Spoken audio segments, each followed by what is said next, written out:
And welcome back to The Factor Uncensored. As the war in Gaza continues, so do pro-Palestinian protests at college campuses across America. In Atlanta, police used tear gas and tasers to disperse several dozen protesters gathering at Emory University. At the University of Texas at Austin has enacted a curfew one day after dozens of protesters were arrested there. My next guest is watching this situation in real time.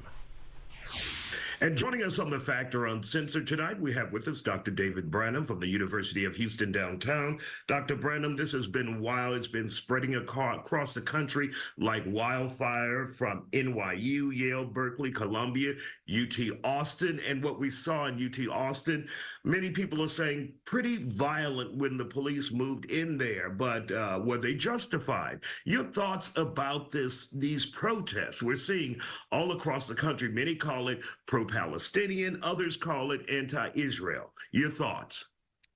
Well, this is an expression of free speech across the country, but oftentimes that expression goes past the bounds of basically expressing yourself. And there are certain times, like safety of students on campus is absolutely paramount. So anytime that you have a problem with safety with students on campus, you have to take action to make sure that they're safe. The same goes with any kind of disruption.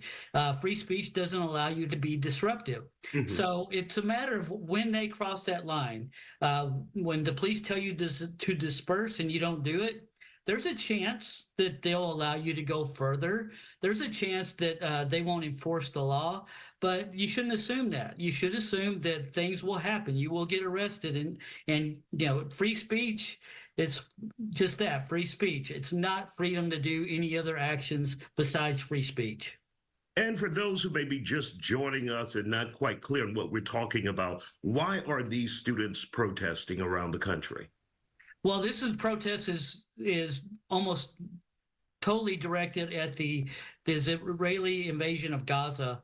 Back in October, the Hamas in Gaza attacked Israel, and the response, as I feared, was massive, with Israel invading Gaza, a lot of innocent civilians being injured or killed, and the cost of that invasion and the attack by Israel has been tremendous, and people are very upset about this.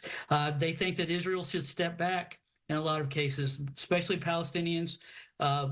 They believe that Israel needs to step back, take more precaution in keeping those Palestinian civilians safe while they try to fight Hamas. Benjamin Netanyahu in Israel has basically said the first priority is to get rid of Hamas, and sometimes that means that civilians suffer. So that's the crux of this protest. No, we also recently saw House Speaker Mike Johnston at Columbia demanding that the president resign if she couldn't get control of the student population there. Your thoughts on him getting involved? Well, I think from his perspective, the worry is what I basically said in the first part, is student safety. Your free speech, when it turns into a call for action, is no longer free speech. And so when students on campus who are trying to take classes and trying to go about getting their education, they are the ones who paid the tuition. When they are being disrupted, then there are going to be political leaders who are going to demand that action be taken and that those students be protected.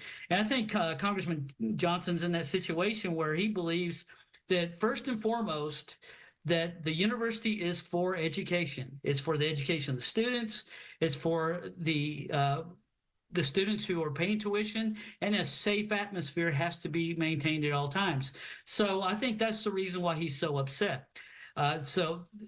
Should the president of Columbia resign? That's up to a lot of people have different opinions on that. But I think that's where his perspective is coming from.